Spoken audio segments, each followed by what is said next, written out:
Gimana kabarnya nak? Nanti kalian jawab alhamdulillah, luar biasa, insya Allah bisa. Paham? Alhamdulillah. Oke, langsung aja. Gimana kabarnya nak? Alhamdulillah, luar biasa, insya Allah bisa. Oke, alhamdulillah. Sepertinya hari ini kalian sangat ramai sekali ya. Ini sepertinya yang absen sedikit ya teman-teman. Apa banyak ini? Oke, mungkin langsung saja ya. Ibu absen. Tapi sebelum absen, Ibu ingin kalian untuk berdoa terlebih dahulu ya. Ibu ingin salah satu dari kalian memimpin berdoa. Mungkin Mbak Riani. Oke, langsung saja Mbak Riani. Baik teman-teman, sebelum kita mulai pembelajaran, alangkah baiknya kita berdoa. Berdoa mulai. Berdoa selesai. Amin, alhamdulillah. Semoga kita hari ini diberikan kelancaran dalam mengikuti pembelajaran siang hari ini. Oke, anak. Langsung saja Ibu ingin melakukan absensi. Nah, untuk yang pertama, Aida Farah hadir. Hadir Bu. Oke. Ayu Istiqomah hadir. Hadir Bu. Oke. Devia hadir Bu. Nabila Septriana. Kalista hadir Bu. Oke, itu Kalista. HP-nya masukin dulu ya Kalista. Oke. Nah, selanjutnya Riani. Hadir Bu. Alhamdulillah. Deva berangkat di dalam. Sakit, ya ampun. Doakan ya Deva biar segera sembuh ya. Kalau sembuh, habis ini kita tengokin jengkin dia ya. Nah, rumahnya jauh. Rumahnya jauh ya. Oke, lanjut aja ya. Nisa Siti. Mana Nisa Siti? Oke. Kemudian Rizky Agil. Hadir Bu. Oke, yang pakai kerudung abu, Dila hadir. Hadir Bu. Oke, selanjutnya Nopal. Hadir. Nopal ngantuk ya Nopal? Bagus. Beneran. Kalau ngantuk bisa cuci muka terlebih dahulu. Oke, aman ya. Nah, selanjutnya Sofi. Sofi berangkat nggak? Sofi sakit Bu. Ya ampun, ini banyak yang sakit, kenapa ya? Bajiran. Nah, kalian harus jaga kesehatan ya nak. Karena Iya kita Bu. masih banyak pembelajaran yang harus kita lewati ya ke depannya nak. Semoga kita harus diberikan kesehatan oleh Allah Subhanahu wa Ta'ala. Amin. Lanjut ya nak. Selanjutnya Aisyah. Hadir Bu. Alhamdulillah. Kemudian Siva. Hadir Bu. Alhamdulillah. Kemudian Rida. Hadir Bu. Alhamdulillah. Dan yang terakhir Aman. Aman hadir nggak? Cabut Bu. Papa udah dikeluarin dari sekolah. Kenapa itu nak? Karena berantem terus tuh. Jangan gitu ya nak. Oke. Ibu mau tanya dulu, kalian sudah siap nggak untuk mengikuti pembelajaran pada hari ini? Siap Bu. Dari 1 sampai 100 berapa persen? 1000. Waduh. 1 juta. Wih, berarti udah siap banget ya. Banyak. Nah, hari ini kita akan belajar tentang mobilitas sosial. Pasti kalian sudah tidak asing kan dengan kata-kata mobilitas sosial, betul? Betul. Nah, untuk tujuan pembelajaran yang ingin kita capai pada hari ini yaitu yang pertama, peserta didik mampu memahami pengertian mobilitas sosial dengan bahasa yang sederhana dan juga tepat. Kemudian, peserta didik mampu mengidentifikasi bentuk-bentuk mobilitas sosial seperti mobilitas vertikal dan horizontal serta memberikan contoh dalam kehidupan sehari-hari. Nah, selanjutnya tujuan pembelajarannya yaitu peserta didik mampu menganalisis faktor-faktor pendorong dan penghambat mobilitas sosial baik dari aspek pendidikan, ekonomi maupun budaya. Dan tujuan pembelajaran yang terakhir yaitu peserta didik mampu mengimplementasikan mobilitas sosial dengan sikap kerja keras. Seperti itu. Untuk materi hari ini, Ibu akan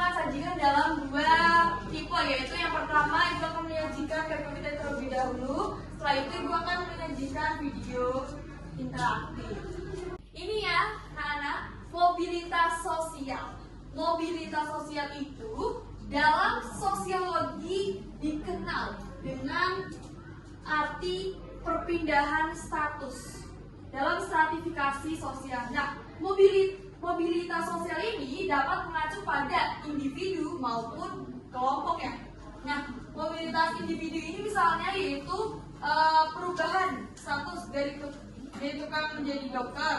Kemudian mobilitas kelompok misalnya ya dari antar generasi yaitu antara orang tua dengan anaknya. Nah, apakah ada yang dapat memberikan contoh satu saja tentang mobilitas individu? Ayo, adakah yang bisa memberikan satu contoh saja tentang mobilitas yang terjadi pada individu? Mungkin ibu tunjuk aja ya. Tapi sekarang oke. Contohnya bisa nggak Bu kalau misalnya dari siswa menjadi mahasiswa gitu? Nah, itu bisa. Yang lain ada lagi? Devi ya? Belum tahu Bu. Oke, nggak apa-apa ya. Kalau Gila belum tahu, tahu. Bu. Kenapa? Gila tahu. Kenapa Dila ya? Apa Dila? Gila tahu zamannya. Misalnya ini Bu dari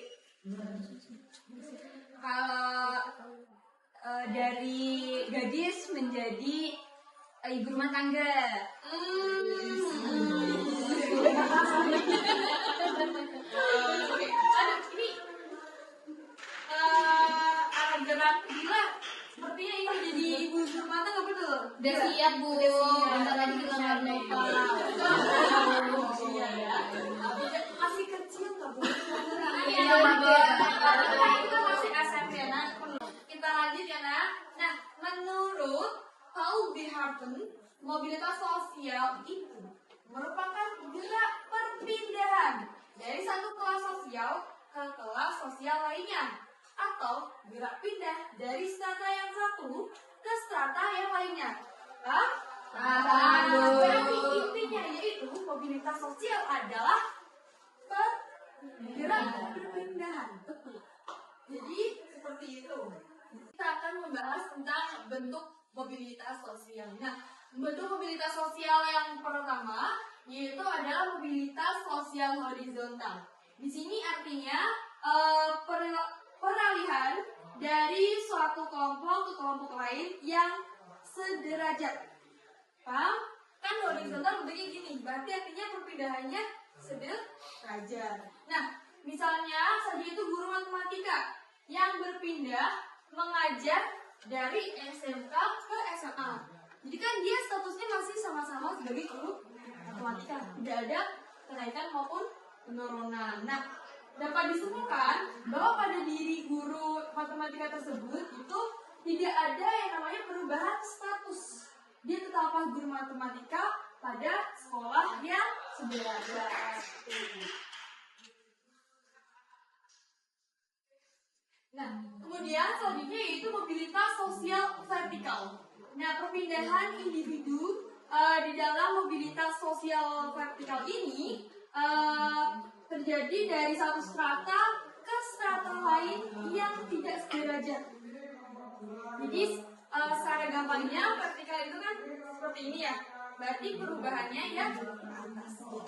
Nah, misalnya saja itu seorang dosen. Nah, karena memenuhi persyaratan tertentu, beliau diangkat menjadi rektor. Nah, tentu saja kan berarti ada perubahan status yang begitu signifikan. Oke, paham? Baik. Nah, kemudian yang selanjutnya ada mobilitas antar generasi. Apa sih itu mobilitas antar generasi? Mobilitas antar generasi yaitu perpindahan strata karena peralihan generasi. Mobilitas ini ditandai dengan perkembangan taraf hidup. Jadi saya ambil contohnya Sidul. Anak-anak dia tahu nggak Sidul siapa? Tahu kan? Pernah nonton filmnya kan? Pasti. Nah, ini kan ayah Sidul kan adalah supir oplet ya. Oplet tau nggak? Oke. Nah, namun Sidul ini kan berhasil meraih gelar insinyur dan bekerja dengan pendapatan yang lebih dari cukup. Sehingga keluarga sipil ini telah dalam keluarga sipil ini telah terjadi mobilitas antar generasi. Oke, kita lanjut ya. Nah, ke pembahasan selanjutnya. Mohon untuk Ais, pertama ya Ais, jangan rame ya saya. Ya, ada aku sayang itu, kenapa rame? Tetap tertib ya.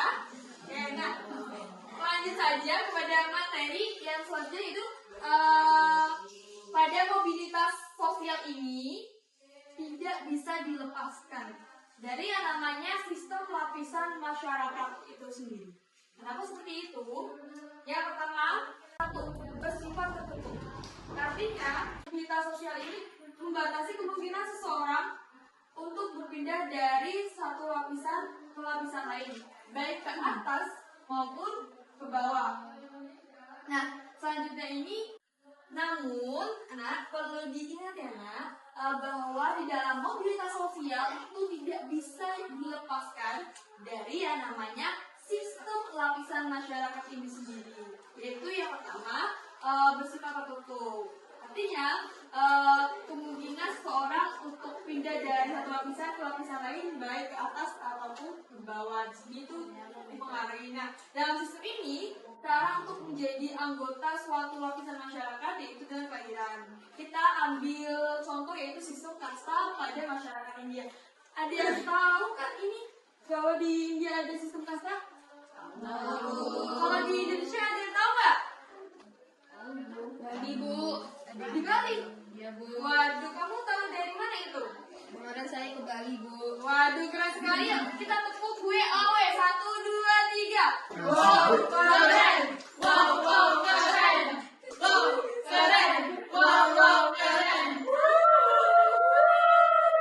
Oke, selanjutnya yang kedua itu adalah bersifat terbuka. Dalam sistem terbuka, setiap anggota masyarakat mempunyai namanya kesempatan untuk naik pada lapisan di atasnya. Jadi teman-teman, jika suatu masyarakat itu memiliki mindset yang terbuka, artinya tidak tertutup, ia memiliki kesempatan untuk naik stratanya untuk berpindah dari yang tadinya ke strata 1 menjadi ke strata 2 seperti itu. Selanjutnya, kita membahas tentang faktor-faktor yang menghambat mobilitas sosial. Yang pertama itu adalah perbedaan rasial dan agama. Contohnya adalah sistem kasta di India tadi, ya, dan apartheid di ASEAN. Nah, kemudian faktor yang kedua itu adalah kemiskinan. Kenapa sih kok kemiskinan sebagai penghambat dari mobilitas sosial? Karena kemiskinan itu dapat membatasi yang namanya perkembangan ya teman-teman. Jadi keluarga yang tidak atau tidak mampu menyekolahkan anaknya, maka kemungkinan tidak akan ada perubahan drastis di keluarga tersebut. Jadi teman-teman perlu bersyukur teman-teman bisa bersekolah di tempat yang bagus. Maka dari itu, teman-teman harus memanfaatkan kesempatan ini. Kemudian yang ketiga adalah perbedaan jenis kelamin dalam masyarakat. Nah, perbedaan jenis kelamin ini berpengaruh terhadap prestasi, kekuasaan, dan juga status sosial. Nah, bagi wanita yang di desa dan masih sederhana pola pikirnya itu pasti biasanya akan memiliki cita-cita hanya sebagai ibu rumah tangga. Berbeda dengan yang namanya wanita-wanita yang ada di kota yang tujuannya itu lebih beragam cita-citanya seperti itu. Nah, ini di desa itu kan ada yang namanya pemikiran bahwa kenapa sih perempuan harus sekolah yang tinggi-tinggi? Toh akhirnya kita bakal hanya berkutik di dapur. Nah, seperti itu ya teman-teman, karena kita sudah hidup namanya di era modern ya.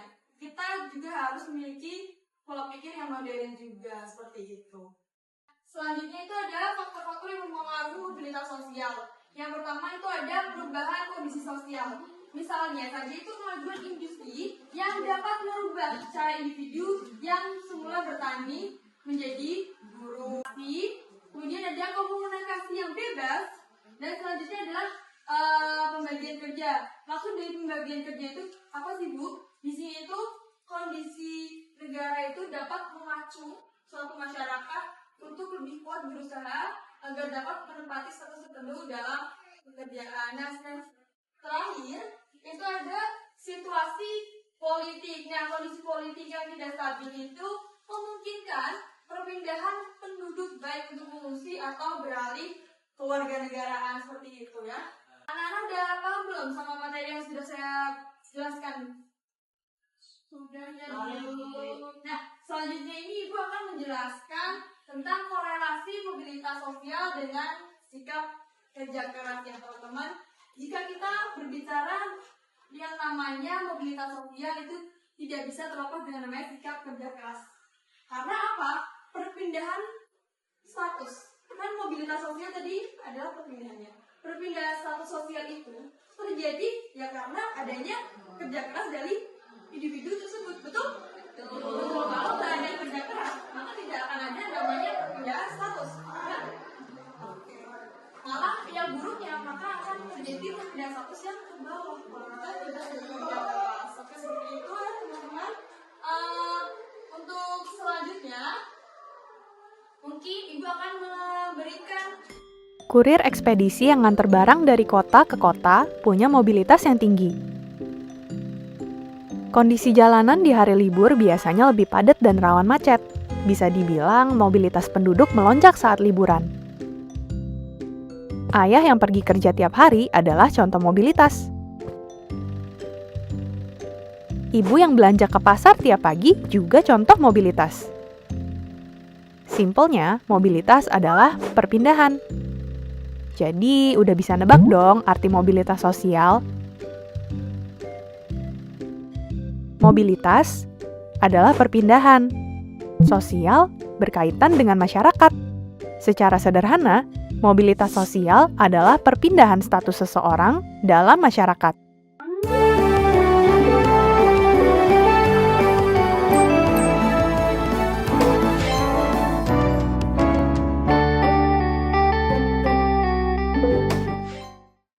Kita udah belajar 5 bentuk mobilitas sosial. Murid yang naik kelas adalah contoh mobilitas vertikal. Pada mobilitas ini, status bisa naik atau turun. Lalu ada contoh mobilitas horizontal saat kedatangan murid baru dari sekolah lain. Horizontal itu sejajar. Maksudnya, mobilitas ini nggak mengubah status seseorang. Murid dari Bandung tetap statusnya murid di sekolah barunya. Oh iya, keluarga si murid baru melakukan mobilitas geografis. Maksudnya pindah daerah, dari Bandung ke Jakarta. Pak guru dan orang tuanya juga sama. Pas kecil tinggal di desa, udah gede pindah ke kota. Tapi selain itu, Pak guru juga melakukan mobilitas antar generasi. Dimulai dari kakeknya yang seorang nelayan, lalu ayahnya jadi pengusaha kecil, dan Pak Guru sendiri berhasil jadi sarjana dan jadi guru. Kita bisa lihat status sosialnya naik, tapi lihatnya dari generasi ke generasi. Terakhir adalah si Mbok yang melakukan mobilitas intragenerasi. Kalau antar generasi, ngelihat 2 generasi atau lebih. Kalau intragenerasi, ngelihat dari generasi atau ruang lingkup yang sama. Si Mbok yang tadinya jualan sendiri, pelan-pelan jadi punya karyawan yang masih satu generasi sama beliau. Meski generasi sama, tapi statusnya beda. Gimana teman-teman? Udah lebih paham kan soal mobilitas sosial?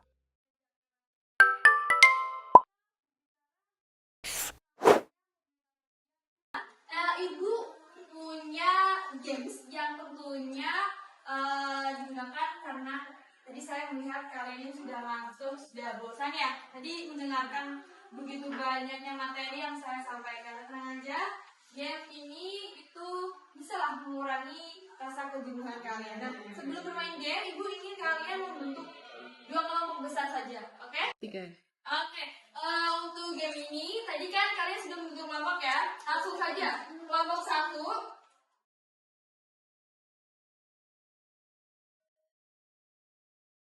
Oke.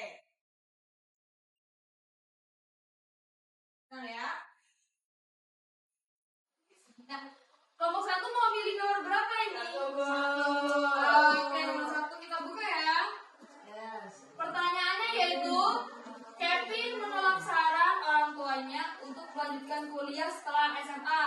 Kevin memilih bersenang-senang bersama teman-temannya atau menganggur di rumah. Padahal orang tuanya berharap Kevin memanfaatkan masa mudanya untuk menimba ilmu.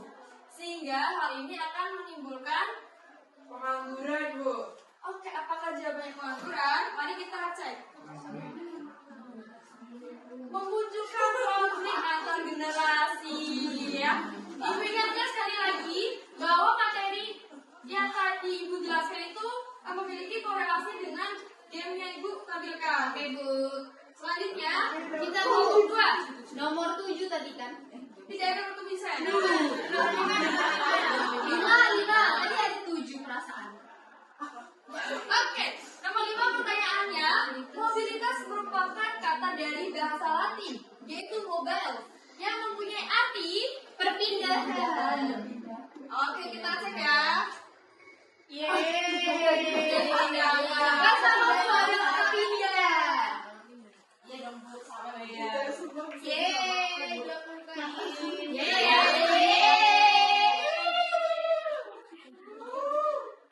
Nah, selanjutnya nomor 1, nomor 6 ya. Seorang kepala desa yang diangkat menjadi kepala desa merupakan contoh mobilitas. Ayo, seorang kepala desa. Karena tadi kelompok 1 saya kelompok 1. Oke, kita cek ya.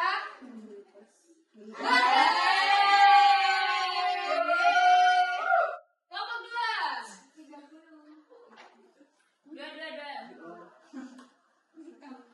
Oke. Pertanyaannya adalah, Bu, izin ke belakang. mau kemana, Sen? Oke, silakan ya. Ya, Jangan sebentar lama-lama ya. ya, Nak. Sebentar. Oke, saya. Sebentar, kalian. Untuk pertanyaan kelompok 2 ya, yaitu konkretnya adalah ketidakseimbangan jumlah lapangan kerja yang tersedia dibandingkan dengan jumlah pelamar kerja itu adalah contoh dari faktor pendorong mobilitas sosial. Paham nggak? Gimana tadi pertanyaannya? Jadi seperti ini, lapangan kerja yang tersedia dibandingkan dengan jumlah pelamar kerja itu adalah contoh dari faktor pendorong mobilitas sosial. Regres. Ketidakseimbangan jumlah lapangan kerja yang tersedia dibandingkan dengan jumlah pelamar kerja itu adalah contoh dari faktor pendorong mobilitas sosial. Lupa namanya. Oh, kita cek ya. Faktor kelompok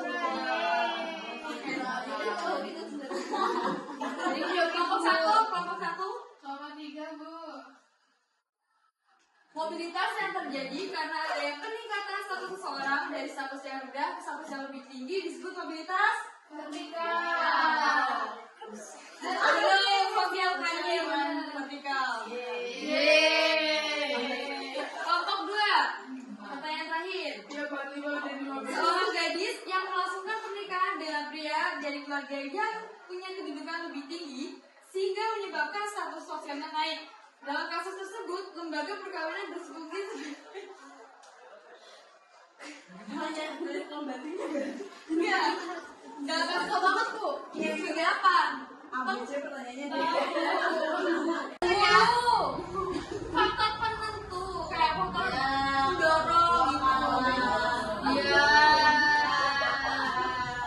Yaudah deh, ngalah dulu deh hari ini. Oke, kali ini dimenangkan oleh cukup itu saja ya teman-teman pembelajaran pada hari ini. Apakah ada dari kalian yang ingin memberikan kesimpulan untuk pembelajaran hari ini? Mungkin